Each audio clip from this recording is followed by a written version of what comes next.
ऊँट वाली चुड़ैल गांव में अवते एक चॉकलेट छोड़ के चल जाली। कुछ देर बाद एक लड़की आवली, उस चॉकलेट के बड़े ध्यान से देख ली और ओके उठा ले ली। कुछ देर बाद वो चॉकलेट के खाई ले ली। चॉकलेट खाते ही ओकरे शरीर में कुछ होवे लगला और वो चॉकलेट बन जाली। चॉकलेट देख के गांव के और लड़के चॉकलेट के पास आवेले और उन्होंने के उस चॉकलेट के बड़ा ध्यान से देखे न और कुछ देर बाद उन्होंने के खाई लेने। चॉकलेट खाते उन्होंने के चॉकलेट बन जाने। कुछ देर बाद वह चुड़ैल वापस आवेली और उस चॉकलेट के अपने सर पे उठा के रख के लेके चल जाली। आगे के देखे खातिर पार्ट 2 कमेंट कर। एक राजा ड्रैगन से 3 अंडा तोड़ देला ताकि कोनो ड्रैगन पैदा न हो, लेकिन ड्रैगन के पता चल जाला और राजा के सब सैनिक के आग लगा के मार डाला और राजा के पास जाला और राजा माफी मांगे लगे न। फिर ड्रैगन कहला कि हमसे बचे खातिर तोहरे सब संतान के मरे के पड़ी। कुछ दिन बाद अपने बेटवा के शादी तय करा और रस्म के नाम पे लड़की के ऊपर खून फेंकाला और फिर लड़की के ड्रैगन के इलाका में भेज देला। ड्रैगन राजा के संतान समझ के लड़की लोग के जला के भस्म कर देते रहल। ऐसे ही बहुत लड़की के मौत हो जाला, लेकिन एक लड़की ड्रैगन के आग से बच जाली। लेकिन जब वो पानी गिरता वो पानी से ओका सब घाव ठीक हो जाला। एक दिन वही पहाड़ के नीचे वो ड्रैगन के बुलावेली। ड्रैगन जैसे लड़की के ऊपर हमला करेले लड़की उनसे हट जाली और आग पलट के ड्रैगन के ऊपर गिर जाला और वो घायल होके नीचे गिर जाला।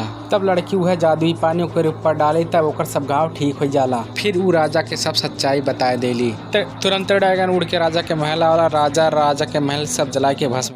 एक दिन नागिन अपने बच्ची को पेटार में छुपने को कहती, लेकिन बच्ची उसकी बात नहीं मानती। तभी नागिन गुस्सा हो जाती है, बच्ची झट से छुप जाती है। लेकिन पेटारा ले जाते हुए कुछ लुटेरे उसे देख लेते हैं और उसमें कीमती खजाना होगा समझकर उसका पीछा करने लगते हैं। नागिन को घेर लेते हैं और उससे उसका पेटारा मांगने लगते हैं। नागिन उन्हें छोड़ने को कहती है, लेकिन वो दोनों जान से मारने की धमकी देने लगते हैं। तंग आकर नागिन उन दोनों को पेटारा दे देती है। दोनों खुश होकर पेटारा लेके जाने लगते हैं। तभी नागिन सोचने लगती है कि आज मेरे बच्चे से ये दोनों बच नहीं पाएंगे। आगे जैसे एक लुटेरा पेटारे में हाथ डालता है उसको बच्ची काट लेती है। दूसरा लुटेरा डर जाता है, लेकिन बच्ची बाहर आके दूसरे लुटेरे को भी डस लेती है। दोनों वहीं पर मर जाते हैं। ऐसा ही वीडियो देखने के लिए सब्सक्राइब करें, लाइक करें। दुकान में काम करे वाले लड़की के गाल में एक निशान बने लगाला। दरअसल वो लड़की एक दुकान में काम करे तभी ओकर मालिक देखला कि ओकरे गाल में एक निशान बनता और वैसे ही निशान ओकरे हाथ में बनत रहल और वैसे ही निशान ओकरे हाथ में बनता और बड़ा होता। तब कहली मालिक हमें ऐसे जाए दा। मालिक के कुछ बुरे से पहले औरत उनसे निकल देली। तब मालिक ओकर पीछा करे लगाला। चलते चलते वो औरत एक गुफा के पास पहुँचेली। तब वह गुफा के अंदर से एक औरत निकलेली। तब दोनों पास आते ही अपन हाथ सीना के पास रख और एक औरत चुड़ैल बन जाली और एक मिली नागिन बन जाली। लेकिन ये सब होत पेड़ के पीछे से दुकान के मालिक देख लेला।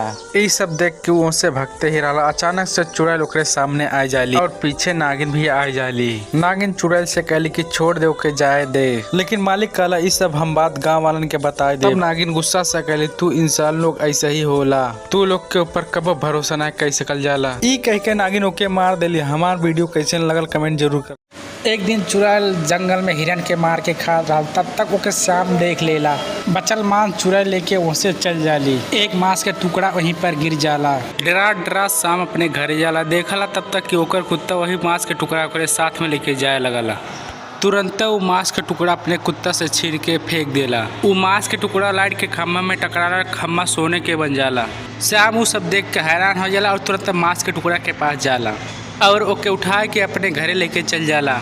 घरे जाए के वो एक बर्तन से टच करवाला तब वो बर्तन भी एक सोने के बन जाला। तब वो मांस के टुकड़ा के वहीं पे रख के बैलगाड़ी लेके जंगल में चल जाला और अपने बैलगाड़ी से वो सोने के खम्भा के निकाले के कोशिश कराला, लेकिन वो ना निकलाला। और जब अपने घरे आवाला तब देखला वो मांस के टुकड़ा के ओकर कुत्ता खा गइल बा और फिर आरे लेके जंगल जाला। तब फिर देखला कि पुलिस वो सोने के खम्भा के अपने हिरासत में ले ले। अगर भोजपुरी समझ में आला तो लाइक करा, कमेंट करा। जलपरी जादुई अंडा तालाब से लेके बाहर निकलेली। तब ओके सामने एक थी औरत दिखाई, उसे जाके कहेली हम कुछ दिन के बाद वापस आए का तू हमारा अंडा संभाल के रख सकेलू का। तब औरत कहेली अरे हम कैसे तुम्हारा अंडा संभाल के रखब, हमारे खुद खाए पिए के लाले पड़ल बा, कहीं कुत्ता बिल्ली के खाए नहीं तो हम तुम्हारा अंडा नहीं रखब।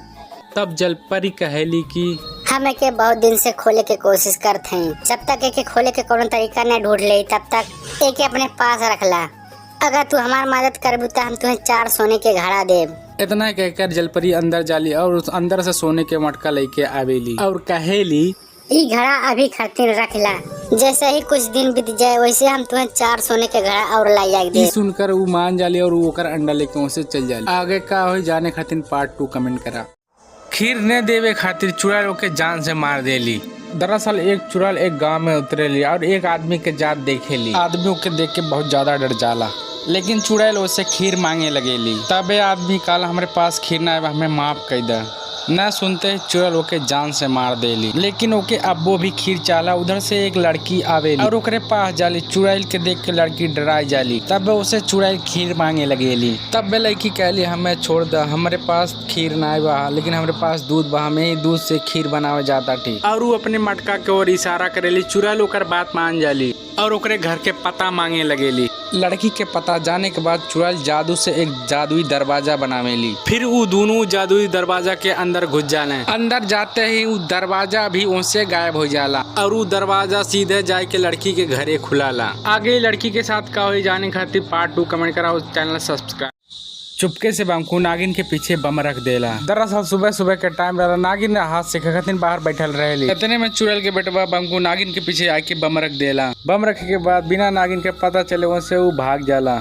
तबे वहीं समय नागिन के बेटी आवेली और बंकू के भागत उनसे देख लेली। और वो जब अपने अम्मा की तरफ देखेली तो देखेली कोरे पीछे बम लगल बा। तुरंत ही वो बम जले लगला और खूब तेज धमाका होला और नागिन उछल के नीचे गिर जाली। बम फूटे के वजह से नागिन के शरीर पूरा काला हो जाला। चोट लगे के कारण से वो सही से चल नहीं पावेली। नागिन के बेटी बंकू के भागत देख जाली तो वो समझ जाली कि इस सब काम बंकू कैले बा। कुछ देर बाद जैसे ही बंकू अपने घरे पहुँचे वाला रहला, चुपके से ओकरे पीछे शेषा दौड़ के आवेली और ओकरे चड्डी में बम लगा के चुपके से उनसे चल जाली। थोड़ा ही देर में बंकू के चड्डी में खूब जोर के धमाका होला, जेकरे वजह से ऊपर उछल के नीचे गिर जाला। बम के धमाका के वजह से ओकरे चड्डी में आग लग जाला और वो इधर उधर दौड़े लगला। शेषा देख के ओके बहुत खुश होली और डांस करे लगेली।